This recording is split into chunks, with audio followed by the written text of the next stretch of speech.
Hello friends, good evening. मेरा नाम महेश भास्कर है। आज की एक छोटी सी अपन क्लास करेंगे। ये रिवीजन क्लास की तरह ही होगी। डिटेल में आपकी एग्जाम के बाद अपन पढ़ते रहेंगे। संविधान संशोधन आपके एक टॉपिक लिखा हुआ सिलेबस में। आप बहुत सारे स्टूडेंट इसको कवर कर भी लिया होगा, पर मैं कुछ एडिशनल फैक्ट आपको ऐड करवा दूंगा। तो बहुत फटाफट इस टॉपिक को आज करते हैं।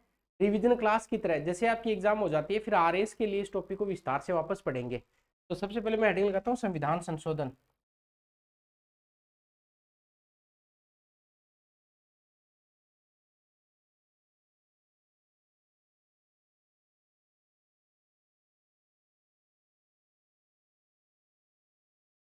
इसमें से कौन कौन से क्वेश्चन आपके एग्जाम में बन सकते हैं, उन पे केवल सीधा सीधा बात करेंगे। देखिए, वैसे तो इस टॉपिक को विस्तार से पढ़ाया जाना ही चाहिए, पर अभी आपकी एग्जाम चूंकि पास में है तो केवल अपन रिवीजन कर लेते हैं।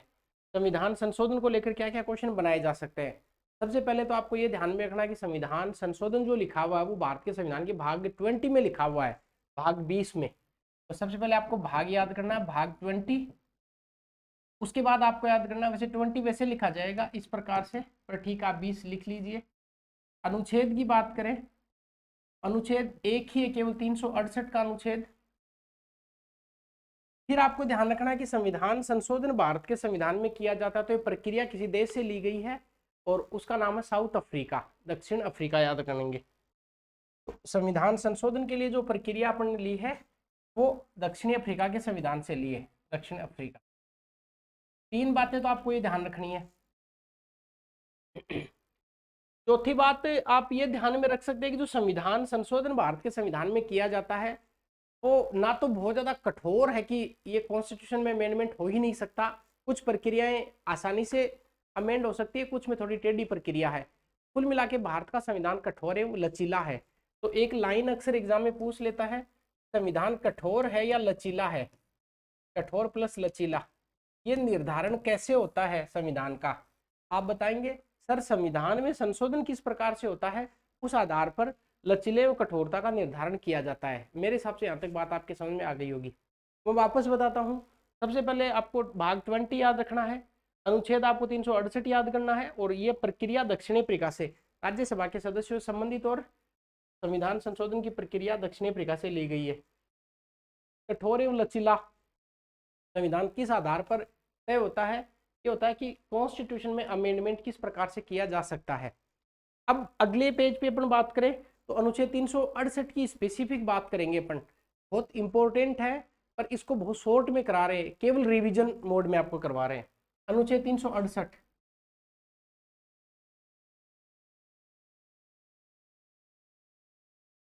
संविधान के अनुच्छेद 368 में तीन बातें लिखी गई हैं। एक संसद की शक्ति लिखी हुई है, एक संविधान संशोधन की प्रक्रिया लिखी हुई है, और तीसरा राष्ट्रपति की शक्ति लिखी हुई है। तो इन फ्यूचर अगर कभी एग्जाम में क्वेश्चन पूछा जाए कि 368 किन किन चीजों से डील करता है, 368 में कौन क्या क्या बातें लिखी गई हैं, तो सबसे पहले संसद की शक्ति लिखी हुई है। बहुत अच्छे से आप इसको लिखेंगे, संसद की शक्ति।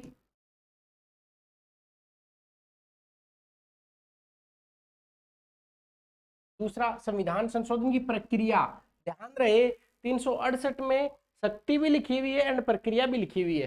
तो संविधान संशोधन की प्रक्रिया, संविधान संशोधन प्रक्रिया।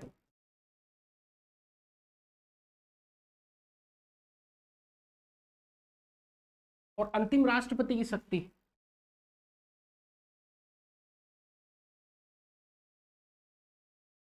आपसे पहला क्वेश्चन पूछा जाए, मैं हूबहू थोड़ा सा आपको आर्टिकल 368 भी दिखाऊंगा मूल कॉन्स्टिट्यूशन में। इसके जो चार भाग हैं, चारों के चारों भाग, और अभी केवल इतना देख लीजिए। अनुच्छेद 368 जो है, अनुच्छेद 368 में तीन बातें लिखी गई हैं, संसद की शक्ति लिखी हुई है। क्वेश्चन क्या देगा, 368 में केवल संविधान संशोधन की प्रक्रिया है, न कि संसद की शक्ति, जो कि गलत स्टेटमेंट होगा। क्यों? क्योंकि 368 में तीन बातें लिखी गई हैं, संसद की शक्ति होगी, संविधान संशोधन की प्रक्रिया क्या होगी, और राष्ट्रपति की इसमें क्या क्या पावर है। तो अब आपको ध्यान रखना है, एक बात पे डिस्कस करें, वो है संसद की पावर। संसद की क्या क्या पावर होगी, अर्थात संविधान में संशोधन करने की संसद की कौन सी शक्ति है। ये विधायी शक्ति है, या कार्यपालिका शक्ति है, या संवैधानिक शक्ति है, या कोई और शक्ति है। ऐसा क्वेश्चन अगर कभी फ्यूचर में आए तो आप ध्यान रखेंगे, हेडिंग लगा के, संसद की शक्ति। देखिए आपकी एग्जाम का प्रेशर होने की वजह से इस टॉपिक को बहुत अपन फास्ट ही कर रहे हैं, ये थोड़ा आप ध्यान रखें। संसद की शक्ति, संसद की कौन सी शक्ति है संविधान संशोधन की? आपको क्वेश्चन दे देगा विधायी शक्ति है या कार्यपालिका शक्ति है या कोई और शक्ति है या संवैधानिक शक्ति है। तो याद रखिए कॉन्स्टिट्यूएंट पावर है, संवैधानिक शक्ति है ये, इस बात को आप ध्यान रखेंगे। संविधान में संशोधन करने की शक्ति, अभी समझने का समय नहीं रहा, केवल आप रट लीजिए। संसद की कौन सी शक्ति है? संवैधानिक शक्ति, आप ध्यान रखेंगे संवैधानिक शक्ति।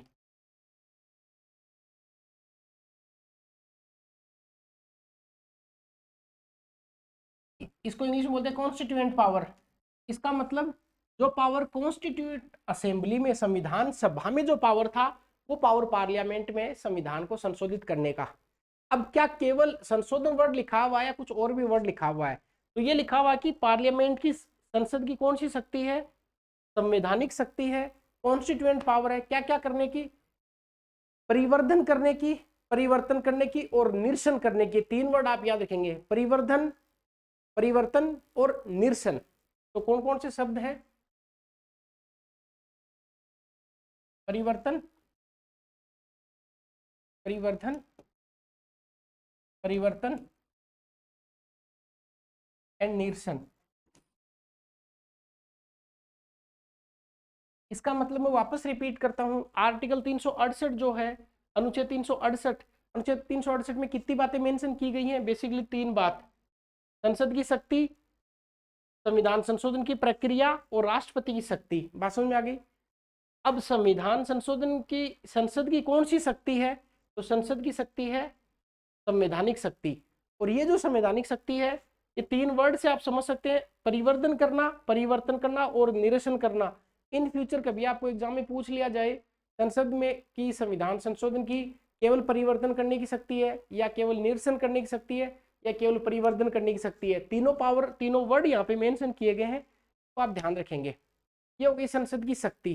तो संसद की शक्ति में कितनी बातें सीखिए पढ़ने? दो बातें। पहली बात ये संवैधानिक शक्ति है और दूसरी बात परिवर्धन, परिवर्तन और निरसन की शक्ति है।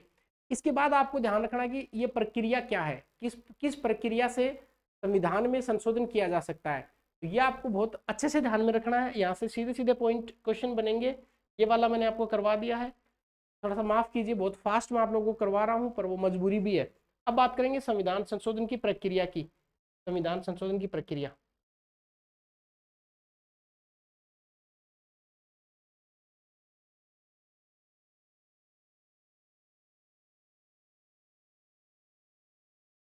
प्रक्रिया तो यहाँ से दो क्वेश्चन तो आपके क्लियर हो ही जाएंगे। पहला कि पार्लियामेंट की कौन सी शक्ति है? संवैधानिक शक्ति है। और ये तीन वर्ड, परिवर्तन करना, परिवर्तन करना और निरसन करने की पावर है। इसके नोट्स आपको मैं टेलीग्राम पे भिजवा दूंगा। कल आपको ये पीडीएफ आपको मिल जाएगा, ये जो पढ़ा रहे हैं, ठीक है। पीछे वाला जो न्यायिक पुनरावलोकन है उसका शायद आज आपको मैं भिजवा दूंगा टेलीग्राम पे। तो संविधान संशोधन की जो प्रक्रिया है, इसमें से कुछ आपको फैक्ट याद रखने, केवल कौन कौन से फैक्ट याद रखने हैं? पहली मैं लाइन बोलता हूं, संविधान संशोधन को लेकर लोकसभा और जो राज्यसभा, उनके पास में इक्वल पावर है, ये जरूर ध्यान रखना है। इसका मतलब संविधान संशोधन को लेकर जो बिल है, वो चाहे तो आप लोकसभा में रख सकते हैं, चाहे आप राज्यसभा में रख सकते हैं, दोनों के पास बराबर की शक्ति है। ये वेरी इंपॉर्टेंट लाइन है। इसका मतलब फर्स्ट बात क्या है? Either you can put in Lok Sabha और राज्यसभा, लोकसभा और राज्यसभा किसी भी हाउस में बिल को रखा जा सकता है, बिल रखा जा सकता है, विधेयक को रखा जा सकता है, विधेयक रखा जा सकता है। तो कभी क्वेश्चन आए परीक्षा में कि संविधान संशोधन का जो बिल है वो केवल लोकसभा में रखा जाएगा, गलत होगा।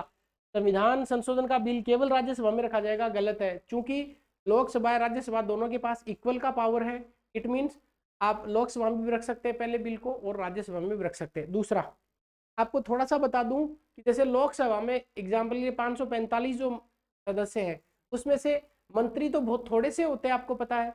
तो 60-70 जो मंत्री हैं, उनके अलावा तो बाकी सारे मेंबर होते हैं। तो आप एक बार के लिए इतना समझ लीजिए, जो मंत्री हैं उनको तो बोलते हैं सरकारी सदस्य, और मंत्रियों के अलावा जितने सारे सांसद हैं उनको बोलते हैं गैर सरकारी सदस्य। ये जरूर ध्यान रखेंगे। मैं वापस बोलता हूं, जितने मंत्री हैं वो मंत्री क्या कहलाते हैं? सरकारी सदस्य, क्योंकि वो सरकार का हिस्सा है। और मंत्रियों के अलावा जितने सारे सांसद हैं, वो लोकसभा के हो सकते हैं, वो राज्यसभा के भी हो सकते हैं। वो सांसद सारे क्या कहलाएंगे? गैर सरकारी सदस्य। अब आपको दिमाग में क्वेश्चन आएगा कि अगर संविधान संशोधन के किसी बिल को रखना है, बिल पुट करना है, तो वो मंत्री रखेंगे या कोई भी सांसद रख सकते हैं? ध्यान रहे, चाहे मंत्री रख सकते हैं चाहे गैर सरकारी रख सकते हैं। इसका मतलब मंत्री या सांसद कोई भी बिल को पुट कर सकते हैं, बिल को रख सकते हैं। कहाँ पे? कहीं भी, लोकसभा में भी राज्यसभा में भी। तो क्या लिखेंगे? सरकारी पब्लिक गैर सरकारी, किसी भी सदस्य द्वारा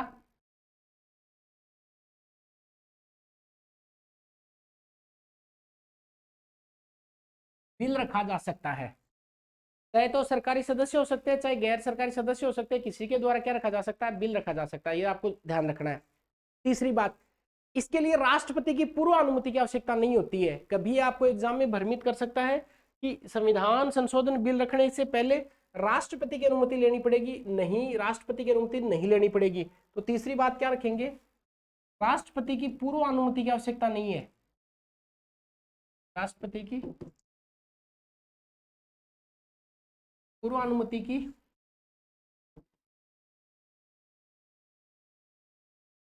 आवश्यकता नहीं।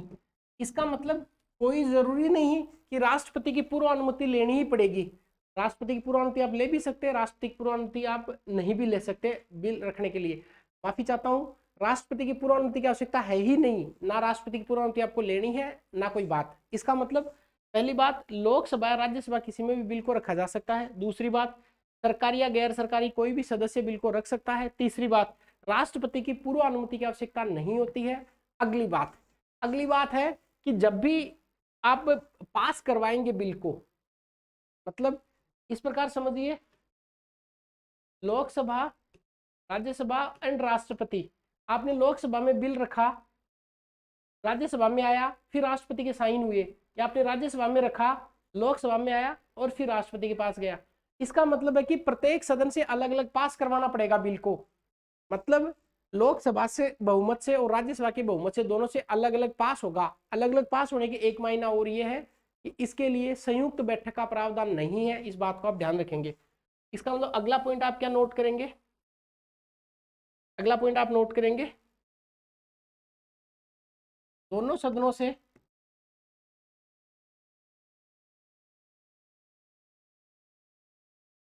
बिल को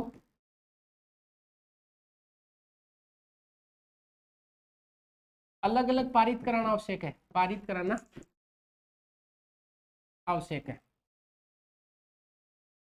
इसका मतलब ये है कि संयुक्त बैठक का प्रावधान नहीं है। हाईलाइट करके नोट लगा के लिखिए, संविधान संशोधन विधेयक पर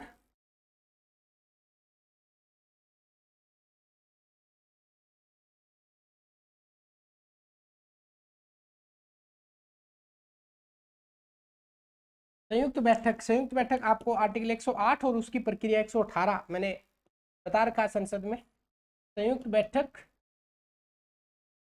का प्रावधान नहीं, क्योंकि आपको पता है कि जैसे ही मामला संयुक्त बैठक में चला जाता है, वहां पे लोकसभा ज्यादा पावरफुल हो जाता है, क्योंकि साधारण विधेयक से बिल पास करना पड़ता है। इसलिए संविधान संशोधन पे संयुक्त बैठक का प्रावधान नहीं किया गया है। राष्ट्रपति की पूर्व अनुमति नहीं चाहिए। सरकारी या गैर सरकारी दोनों में से कोई भी रख सकता है। लोकसभा या फिर राज्यसभा कहीं भी रखा जा सकता है। एक इंटरेस्टिंग फैक्ट जो किताबों में भी आपने इसको पता नहीं गलत तरीके से कैसे पढ़ा हुआ है, या बहुत जगह ही आपने गलत पढ़ा हुआ है, उसको मैं क्लियर कर दूं अभी आपके सामने।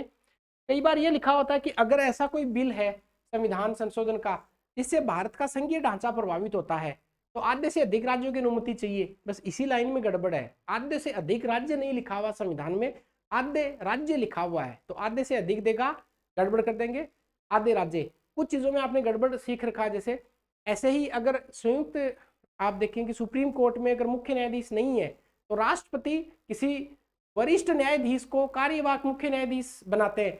यह आपने गलत पढ़ रखा है। वरिष्ठ की जरूरत नहीं है। जितने 33 है उनमें से किसी को भी कार्यवाहक मुख्य न्यायाधीश बनाया जा सकता है। ठीक ऐसे ही अगर ऐसा कोई बिल है, जैसे मान लें कि राष्ट्रपति के चुनाव की प्रक्रिया में बदलाव करना है, इसका मतलब वो फेडरल स्ट्रक्चर को प्रभावित कर रहा है वो बिल।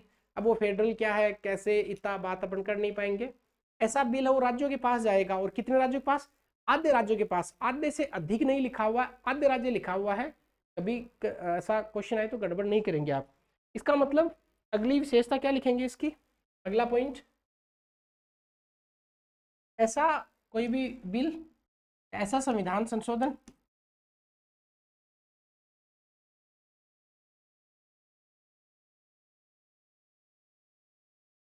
जो संघीय ढांचे से संबंधित है,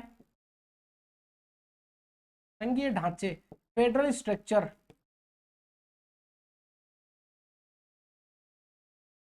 संघीय ढांचे को प्रभावित करता हो, को प्रभावित करता हो, तो आधे राज्यों, ये जरूर ध्यान रखना, आधे राज्यों, आधे से अधिक नहीं, आधे राज्यों की सहमति आवश्यक, और सहमति आवश्यक है। इसका मतलब ये है कि अगर ऐसा कोई संविधान संशोधन का बिल है, मैं आपको बताऊंगा कौन कौन से ऐसे बिल है, ऐसा कोई सा भी बिल है जो फेडरल स्ट्रक्चर को प्रभावित करता हो, संघीय ढांचे को प्रभावित करता हो, तो ऐसी सिचुएशन में आधे राज्यों के पास वो जाएगा, वहां के विधान मंडल जो है, अगर विधानसभा विधान परिषद दोनों है तो ठीक है, अदरवाइज विधानसभा से साधारण बहुमत से वहां से पास होगा, उसके बाद ही वो संविधान संशोधन लागू हो पाएगा।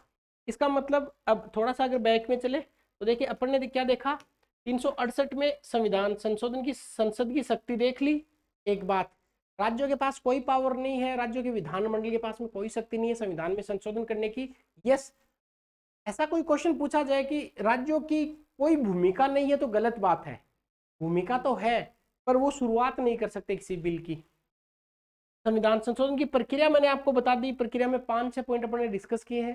किसी भी हाउस में रखा जा सकता है बिल को, दूसरी बात है राज्यों में नहीं रखा जा सकता, तीसरी बात है कोई या तो मंत्री या फिर गैर सरकारी सदस्य भी इसको रख सकते हैं, अगली बात दोनों सदन से विशेष बहुमत से इसको पास कराना आवश्यक है। इसका मतलब ये कि संयुक्त बैठक का कोई प्रावधान नहीं है। और अगली बात है कि अगर कोई संघीय ढांचे से संबंधित है तो आधे राज्यों का फिर उसमें सहमति आवश्यक है। अंतिम बात है राष्ट्रपति की शक्ति, जो कि बहुत इंपॉर्टेंट है, आरएस में इसको पूछा भी गया है। राष्ट्रपति की शक्ति को लेकर आपके क्या विचार है, उस पर बात करते हैं। राष्ट्रपति की शक्ति,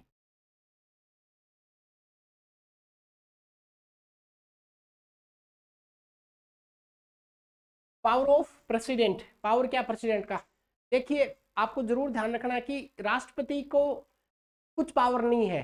24वें संविधान संशोधन के बाद में राष्ट्रपति की चॉइस 24वें के बाद में खत्म कर दी। 1971 में तत्कालीन इंदिरा गांधी गवर्नमेंट ने ये संशोधन किया और उन्होंने ये एड ऑन करवा दिया कि अगर कोई संविधान संशोधन का बिल आता है तो राष्ट्रपति बाध्य है उस पर साइन करने के लिए, एक बार पुनर्विचार के लिए नहीं लौटा सकते, इस बात को आप ध्यान रखिए। तो लिखिए राष्ट्रपति की शक्ति, तो सीधा सा लिखेंगे 24वें संविधान संशोधन, 24वें कॉन्स्टिट्यूशन अमेंडमेंट 1971 के द्वारा राष्ट्रपति को संविधान संशोधन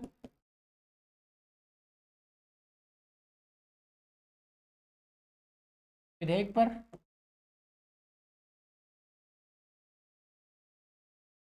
साक्षर या स्वीकृति अनिवार्य बना दिया, विधेयक पर स्वीकृति देना अनिवार्य कर दिया। क्या समझे, इसका मतलब है दो क्वेश्चन बनाए जा सकते हैं। संविधान संशोधन बिल को राष्ट्रपति एक बार पुनर्विचार के लिए भेज सकते हैं, एक क्वेश्चन तो ये है। दूसरा क्वेश्चन ये है कि संविधान संशोधन के संबंध में 25वें संशोधन के बाद में राष्ट्रपति को बाध्य कर दिया, तो कथन तो दोनों ही गलत है। पहली बात तो है कि राष्ट्रपति का कोई पावर नहीं है, राष्ट्रपति एक बार पुनर्विचार के लिए नहीं लौटा सकते, ये बात अगर पढ़ रखी है तो गलत पढ़ रखी है। दूसरी बात है 24वें संविधान संशोधन के बाद में राष्ट्रपति को इसके लिए ऑब्लिगेटरी कर दिया, प्रेसिडेंट उस पर बाध्यता है कि प्रेसिडेंट उस पर क्या करेंगे, हस्ताक्षर करेंगे। बहुत फास्ट कर रहे हैं पर फटाफट करना जरूरी हो गया। उसके बाद में अगली बात लेते हैं, संविधान में असल में संशोधन किस प्रकार से किया जा सकता है। तो अगर आपसे क्वेश्चन पूछा जाए, दो क्वेश्चन बनेंगे, संविधान में संशोधन, संविधान में संशोधन, तो अगर संविधान में संशोधन की बात करें तो 3 प्रकार, यस। पर अगर ऐसा क्वेश्चन पूछा जाए 368 के तहत तो दो प्रकार, तो दो दो क्वेश्चन बन सकते हैं। अगर ऐसा क्वेश्चन पूछा जाए, अभी कुछ लोगों की समझ में आ ही नहीं रहा होगा कि इतना फास्ट करा रहे हैं, पर अभी देख लीजिए, जैसे आपकी ये आरओ वाली ईओ वाली एग्जाम हो जाती है, आरएस के लिए खूब विस्तार से 4-5 घंटे इसको करेंगे, मेंस के क्वेश्चन है वो भी डिस्कस करेंगे, प्रीलिम्स के भी करेंगे, अभी केवल रिवीजन कर लीजिए। संविधान संशोधन, अगर ऐसा क्वेश्चन पूछा जाए कि भारत के संविधान में कितने प्रकार से संशोधन हो सकता है, तो क्या आप बताएंगे? सर 3 प्रकार से। अगर ऐसा क्वेश्चन पूछा जाए कि 368 के तहत 368 में कितनी प्रक्रियाएं लिखी गई हैं? 2। तो अगर 368 आए तो आपको 2 करना है, ओवरऑल पूछा तो आपको 3 करके आना है। ठीक, अब पहली बात ये कि ये प्रकार है कौन कौन से? तीनों प्रकार। तो तीनों प्रकार में पहले आप देखेंगे कि संसद के साधारण बहुमत द्वारा संशोधन। तो सबसे पहले तीसरे प्रकार पर अगर डिस्कस करें, तीनों पर कौन कौन से 3 प्रकार से संविधान में संशोधन किया जा सकता है, तो मैं नोट डाउन करवा देता हूं आपको। पहला है साधारण बहुमत द्वारा। एक तो ये संशोधन हो सकता है जो कि 368 में नहीं लिखा हुआ है, 368 में जो आगे वाले 2 लिख रहा हूं ये लिखे हुए हैं। अगला विशेष बहुमत,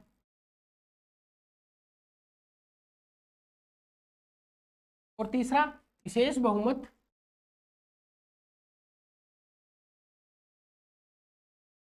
प्लस आधे से अधिक नहीं, आधे राज्यों की सहमति, आधे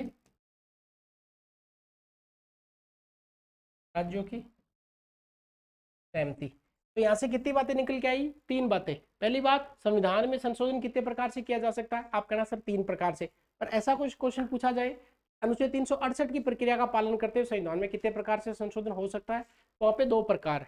2 प्रकार में कौन कौन से प्रकार हैं? ये वाला और ये वाला। इसका मतलब संविधान में कौन सा 368 में कौन सी प्रक्रिया नहीं लिखी हुई है? साधारण बहुमत वाली। ये आपको जरूर ध्यान रखना है। अब एग्जामिनर गेम खेल सकता है आपके साथ में, वो देखा कि भारत के संविधान के निम्नलिखित में से कौन से प्रावधान में साधारण बहुमत से संशोधन किया जा सकता है। ये एक लंबी लिस्ट है जिसको मैं आपको लिखवा देता हूँ कि कौन कौन से प्रक्रिया से, कौन कौन से प्रावधान ऐसे हैं जिनको साधारण बहुमत से आप संशोधित कर सकते हैं। तो इसको अपन लिख लेते हैं। तो सबसे पहले हेडिंग लगाइए साधारण बहुमत से किए जाने वाले संशोधन, तो लिखिए साधारण बहुमत संशोधन।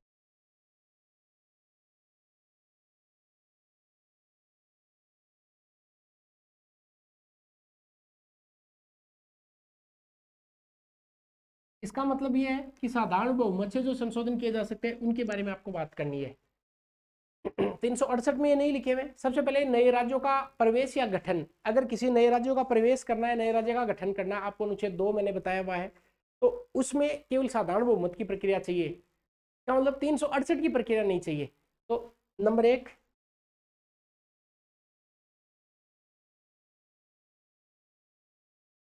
नए राज्यों का गठन व प्रवेश, अगर अनुच्छेद 2 के तहत अगर इस प्रकार का कोई परिवर्तन होता है तो वहां पे क्या नहीं चाहिए? 368 की प्रक्रिया नहीं चाहिए, साधारण बहुमत से किया जा सकता है। दूसरा, अनुच्छेद 3 मैंने आपको बताया था कि राज्यों का निर्माण, सीमाओं में परिवर्तन या नामों में परिवर्तन, इसमें भी साधारण चाहिए। तो दूसरी क्या बात होगी? राज्यों के नाम, सीमा परिवर्तन, इसके लिए कौन सी प्रक्रिया? साधारण बहुमत की प्रक्रिया। इसका मतलब अनुच्छेद 2, अनुच्छेद 3।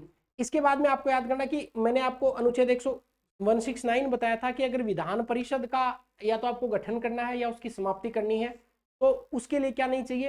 विशेष बहुमत नहीं चाहिए, साधारण बहुमत से किया जा सकता है। तो तीसरा पॉइंट क्या लिखेंगे? तीसरा पॉइंट, विधान परिषद का गठन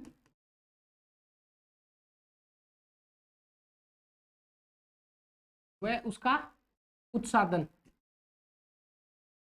उत्सादन का मतलब उसको समाप्त करना। इसके बाद में चौथा, आपको पता है कि राष्ट्रपति है, लोकसभा अध्यक्ष है, राज्यसभा अध्यक्ष है, न्यायाधीश है, इनको वेतन भत्ते मिलते हैं, संविधान की दूसरी अनुसूची में लिखे हुए हैं। तो अगर संविधान की दूसरी अनुसूची में कोई परिवर्तन करना है तो साधारण बहुमत की प्रक्रिया चाहिए। तो चौथी बात लिखेंगे संविधान की दूसरी अनुसूची, अगर दूसरी अनुसूची में बदलाव करना है तो साधारण बहुमत चाहिए। फिर आपको पता है कि लोकसभा हो चाहे विधानसभा हो, यहाँ पे आपको पार्लियामेंट हो, इनमें गणपूर्ति चाहिए आपको 1/10 गणपूर्ति कोरम, अनुच्छेद 100 मैंने आपको बताया था। तो संसद में गणपूर्ति की आवश्यकता में अगर बदलाव करना है तो उसके लिए भी कौन सी प्रक्रिया चाहिए? साधारण प्रक्रिया चाहिए।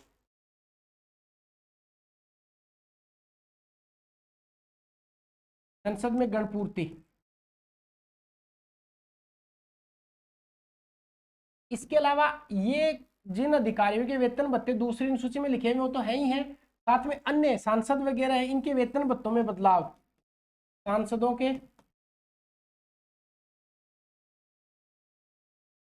वेतन भत्ते। इसका मतलब है अगर किसी सांसद का वेतन बढ़ाना है घटाना है, इसके लिए कोई विशेष खास प्रक्रिया नहीं चाहिए, साधारण बहुमत से संशोधन किया जा सकता है। संसद में प्रक्रिया और नियम, पार्लियामेंट किस प्रकार से अपने प्रक्रिया बनाएगी, किस प्रकार से अपने प्रोसीजर्स एंड रूल तय करेगी, उसके लिए फिर साधारण बहुमत चाहिए। तो संसद की प्रक्रिया व नियम,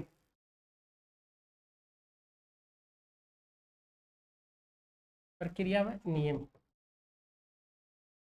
पार्लियामेंट समय समय पर अपनी प्रक्रिया, अपने rule and regulation and procedures तय करती रहती है। इसके लिए किसकी आवश्यकता नहीं होगी?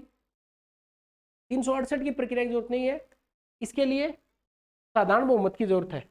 इसके बाद में आपको ध्यान रखना है कि संसद के सदस्य होते हैं, अनुच्छेद 105 में आपको कुछ विशेषाधिकारों की चर्चा की है कि संसद के सदस्यों के जो विशेषाधिकार है, उन विशेषाधिकार तथा जो समिति के सदस्य हैं उनके विशेषाधिकार हैं, जैसे बहुत सारे प्रिविलेजेस दिए होते हैं पार्लियामेंटेरियन को, सांसदों को।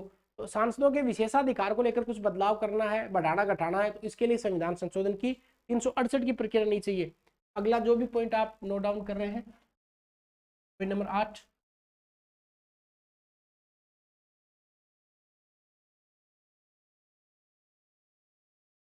सांसदों के विशेषाधिकार,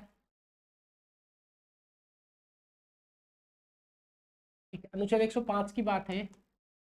एक आपको ध्यान रखना है कि पार्लियामेंट में क्या है कि कौन सी भाषा का यूज किया जाएगा।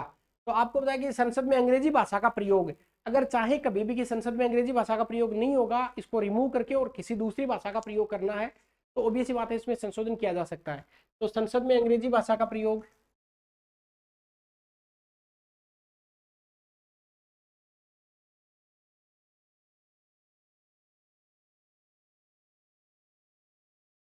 इसको लेकर कुछ चेंज करना है, कुछ परिवर्तन करना है, तो इसके लिए पार्लियामेंट को विशेष प्रक्रिया की जरूरत नहीं होती है। इसके अलावा आप याद रख सकते हैं कि जो सुप्रीम कोर्ट है अपना, उच्चतम न्यायालय है, और या फिर सुप्रीम कोर्ट में न्यायाधीशों की संख्या या फिर उसके क्षेत्राधिकार में अगर बदलाव करना है, आपको पता है कि आपने सुप्रीम कोर्ट पढ़ा होगा कि साहब 1+7 न्यायाधीश वहां पे लिखे हुए हैं। तो अगर इन न्यायाधीशों की संख्या में अगर बदलाव करना है आपको, ऑब्वियस सी बात है कि इसके लिए सामान्य बहुमत की आवश्यकता होती है। तो आप लिख सकते हैं कि न्यायाधीशों की संख्या,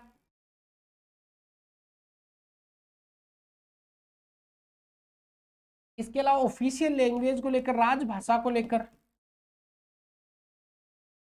मतलब राजभाषा को लेकर, ऑफिशियल लैंग्वेज को लेकर कोई भी बदलाव करना है, इसके लिए विशेष बहुमत की आवश्यकता नहीं होती है। नागरिकता संबंधी प्रावधान,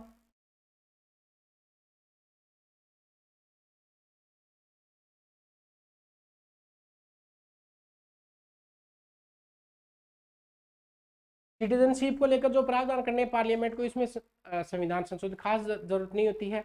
इसके अलावा 5वीं और 6ठी अनुसूची, इनको लेकर कोई बदलाव करना है तो कोई खास जरूरत नहीं है। तो 5वीं और 6ठी अनुसूची,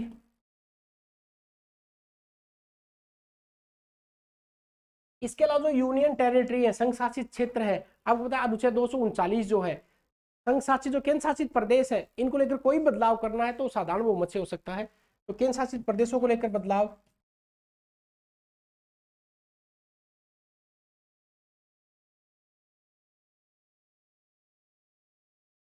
इसके अलावा आपको एक चीज और ध्यान रखनी है, अपन ने परिसीमन पढ़ा जब मैंने चुनाव आयोग पढ़ाया, तो अनुच्छेद 82 निर्वाचन क्षेत्रों का अगर पुनर्निर्धारण करना है, उसके लिए आपको संविधान संशोधन 368 की प्रक्रिया का पालन करने की जरूरत नहीं है। आप क्या ध्यान रखेंगे, जब अगर निर्वाचन क्षेत्रों का पुनर्निर्धारण करना है, परिसीमन करना है, तो संविधान संशोधन की जरूरत नहीं है। निर्वाचन क्षेत्रों का पुनर्निर्धारण,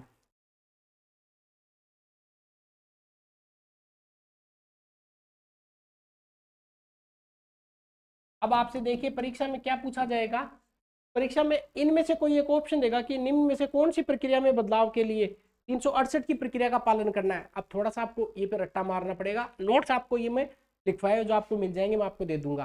फिर भी एक बार थोड़ा सा देख लेते हैं, फिर ये टॉपिक जब होएगा, मतलब जब चेंज अपन करेंगे आपकी एग्जाम के बाद में, तब और डिटेल के साथ में इस टॉपिक को डिस्कस करेंगे।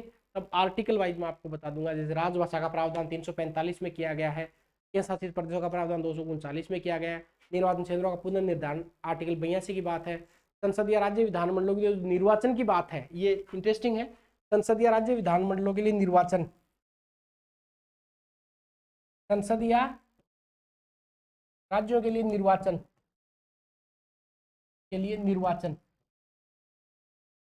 इसके लिए अगर आपको कोई परिवर्तन करना हो चाहिए 324 के तहत 324 में, इसके लिए संविधान में संशोधन करने की आवश्यकता 368 की प्रक्रिया का पालन करके नहीं होगी। इसके बाद में है संसद के विशेष बहुमत के द्वारा संशोधन।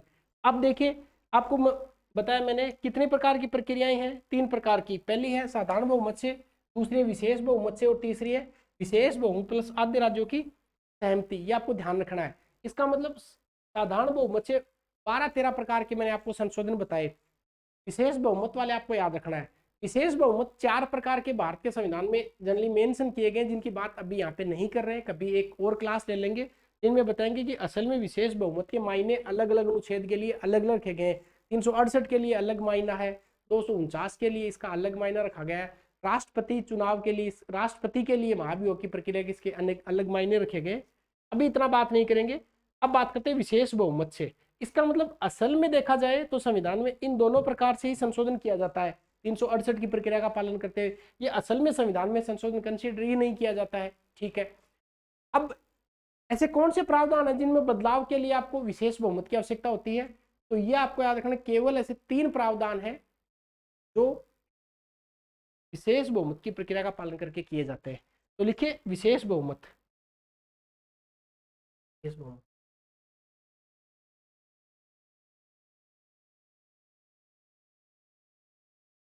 Special majority. देखिए वैसे तो क्या होता है कि आपको पता है कि पार्लियामेंट में जब भी कोई बिल पास होता है तो उसके लिए 3 चरण, 3 वाचन होते हैं। फर्स्ट स्टेज होती है, सेकंड स्टेज होती है, थर्ड स्टेज होती है। जब थर्ड स्टेज होती है तब बिल पास किया जाता है। तो देखिए फर्स्ट स्टेज, फिर सेकंड एंड थर्ड। यहाँ पे जनरल डिस्कशन होता है, फिर टाइटल डिस्कशन किया जाता है। यहाँ पे 3 स्टेज वापस होती है, कंसिडरेशन स्टेज, कमेटी स्टेज है, कंसिडरेशन स्टेज है, डिस्कशन स्टेज है, और यहाँ पे पासिंग स्टेज है। तो अगर तीसरी स्टेज पे आएंगे, बिल पासिंग कभी बाद में पढ़ेंगे अपन संसद में, तीसरी स्टेज पे विशेष बहुमत की आवश्यकता होती है। पर यहाँ पे तीनों ही चरणों में विशेष बहुमत की प्रक्रिया पार्लियामेंट में रूल्स में मेंशन कर रखी है। ये शायद आपके लिए काम की बात नहीं है। विशेष बहुमत का मतलब होता है कि साहब उपस्थित मतदान करने वाले का बहुमत और कुल सदस्यों का बहुमत और उपस्थित मतदान करने वालों का 2/3 बहुमत की जो प्रक्रिया है, इसको बोलते हैं। इसका मतलब यह है, एक तो मूल अधिकारों में आपको बदलाव करना है, या फिर नीति निर्देशक तत्वों में बदलाव करना है, या इसका मतलब यह है कि पहले और तीसरी में, तीसरा मतलब आद्य राज्यों की सहमति के अलावा जो कुछ छूट गया वो सारा सेकंड में आ जाएगा। देखिए विशेष बहुमत मतलब सदन की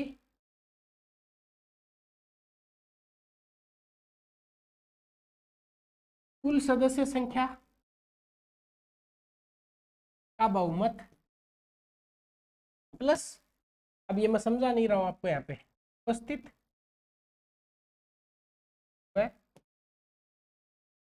मतदान करने वालों का 2/3। ये अलग अलग आर्टिकल के लिए अलग अलग है, पर अभी आप इतना समझ लीजिए कि आप इसका मतलब कुछ ऐसा है कि कुल सदस्य संख्या का बहुमत और उपस्थित मतदान करने वालों का 2/3 जो है, उससे ये विशेष बहुमत की प्रक्रिया होती है। कितने बदलाव हैं? जनरली 3 लिखे हुए हैं। आपको क्वेश्चन पूछा जाएगा कि संसद के विशेष बहुमत से कौन कौन से प्रावधानों में बदलाव किया जा सकता है। तो आपको याद रखना मूल अधिकार,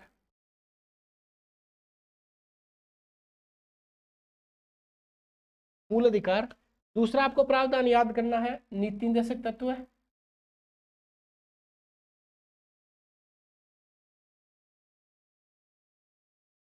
और तीसरा क्या याद रखना, तीसरे में ये कहा गया है, तीसरे में कि जो पहले और तीसरे में नहीं आता वो सारा दूसरे में आ जाएगा। तो पहला मैंने आपको बता ही दिया तीसरा अभी डिस्कस करने वाले ही हैं, इनमें नहीं आता वो दूसरे में आ जाएगा।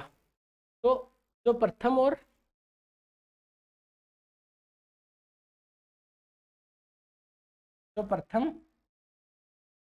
तृतीय में नहीं है। अब यहाँ पे भाग आपको 3 और भाग 4 भी दे सकता है, तो कोई कंफ्यूज नहीं होना है। बात समझ में आ गई? बहुत फास्ट करा रहे हैं, थोड़ा सा मैनेज करिए इस टॉपिक को।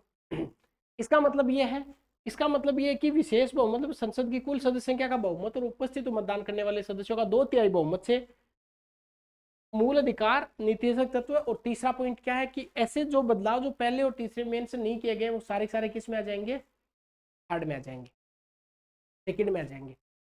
अब आपको ध्यान रखना है कि ये 2 प्रकार के तो चेंजेस हो गए। तीसरे प्रकार में क्या लिखा हुआ है? तीसरे प्रकार में लिखा हुआ कि उपस्थित और मतदान करने वालों का बहुमत और सदन का कुल सदस्यों का बहुमत और उपस्थित मतदान 2/3 प्लस आधे राज्य आ जाएंगे तो तीसरा पार्ट आ जाएगा। इसका मतलब तीसरे प्रकार से संशोधन कैसे होगा?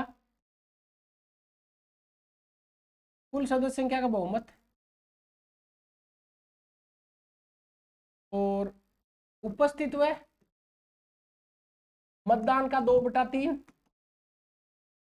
प्लस आधे राज्य।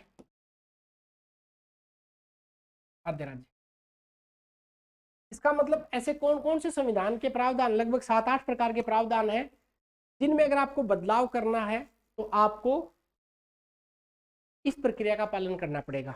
इसमें पहला जो इंपॉर्टेंट लाइन लिखी हुई है वो लिखी है राष्ट्रपति के चुनाव की प्रक्रिया नंबर 1।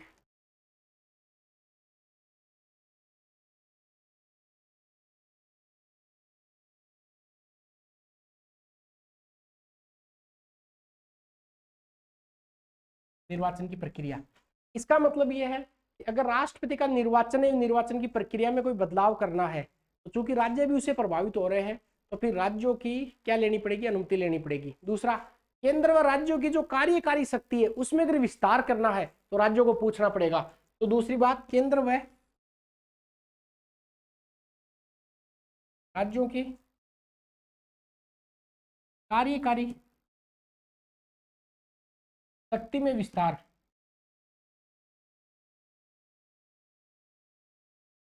अगर करना तो आधे राज्यों को पूछना पड़ेगा। याद रहे, आधे से अधिक नहीं लिखा हुआ, आधे राज्य यहाँ पे लिखा हुआ है।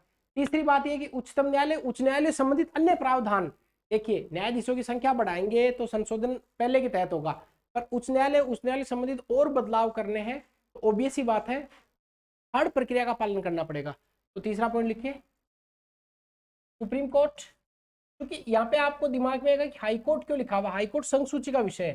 सुप्रीम कोर्ट और हाई कोर्ट से संबंधित कोई भी अगर बदलाव आपको करना है न्यायाधीशों की संख्या वगैरह को छोड़कर, तो फिर आपको कौन सी प्रक्रिया का पालन करना पड़ेगा?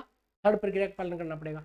7वीं अनुसूची संबंधित कोई सा भी विषय है, 7वीं अनुसूची विषयों का विभाजन को लेकर है, तो अगला लिखिए 7वीं अनुसूची का विषय,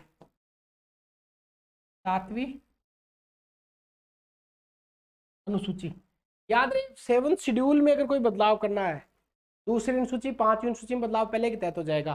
7वीं अनुसूची में अगर आपको बदलाव करना है तो आपको तीसरी प्रक्रिया का पालन करना पड़ेगा। और अंतिम, अगर अनुच्छेद 368 में स्वयं में बदलाव करना है, 368 की प्रक्रिया में बदलाव करना है, तो भी आपको थर्ड का पालन करना पड़ेगा।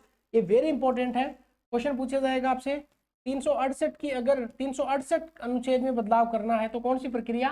तो 368 में अगर बदलाव तो थर्ड प्रक्रिया। ये आपका टॉपिक एक बार के लिए रिवीजन के तौर पे हो गया। मैंने कोशिश करी है बहुत फटाफट आपको कुछ चीजें करवाने की, समझ में आता है तो ठीक है, अदरवाइज पहले वाले पॉइंट जरूर पढ़ के जाइए। ये वाले जो पॉइंट मैंने आपको बताए हैं, सबसे पहले भाग 20 अनुच्छेद 368 दक्षिणी अफ्रीका की प्रक्रिया है। 3 बातें यहाँ पे लिखी हुई हैं।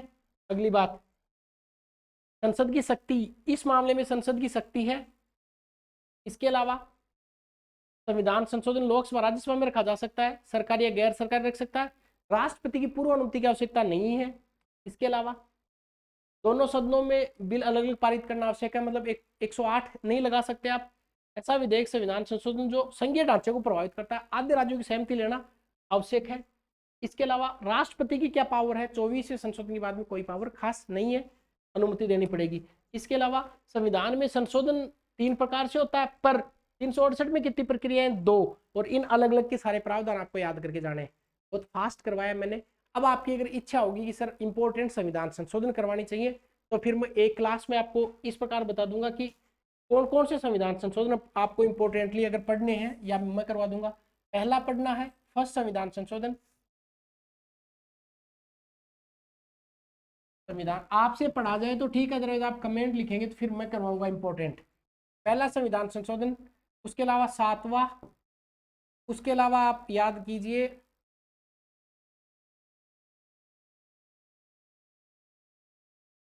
21वां, इसके अलावा आप याद करेंगे 24वां, इसके अलावा आप याद करेंगे 35वां, इसके अलावा 36वां, इसके अलावा 42वां, 44वां,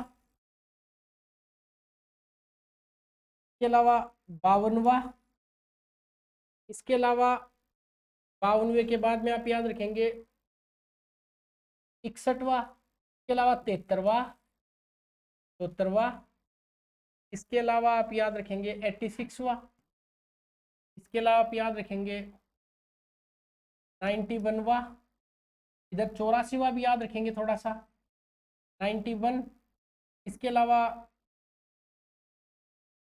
97, फिर 98, 99, 100, 101, 102, 103, 104, 105 बिल। इतने सारे आप याद रखेंगे, याद रखे जाए तो ठीक है, इनका स्क्रीनशॉट ले लो, नहीं रखे जाए तो नीचे कमेंट लिख दीजिए, मैं करवा दूंगा इंपॉर्टेंट। और नोट्स इनके जरूर दे दूंगा मैं टेलीग्राम पे लिखवा के, इनमें से जो इंपॉर्टेंट चीजें सारी सारी, ताकि आपकी और सहूलियत हो जाएगी। अभी क्लास देखने का इतना समय रहा भी नहीं है आपके पास कि आप इसको लेकर पूरी क्लास आप देखें, तो मैं आपको नोट्स अवेलेबल करवा दूंगा। चलिए मिलते हैं पर नेक्स्ट क्लास में। कोई सा नेक्स्ट टॉपिक अपन ले लेंगे संविधान सभा का, या संविधान निर्माण की प्रक्रिया या प्रस्तावना, या फिर भारत में जो लोकतांत्रिक राजनीति है, इस प्रकार के टॉपिक लेके मैं करवा दूंगा आपको। ठीक है, चलिए मिलते हैं नेक्स्ट क्लास में।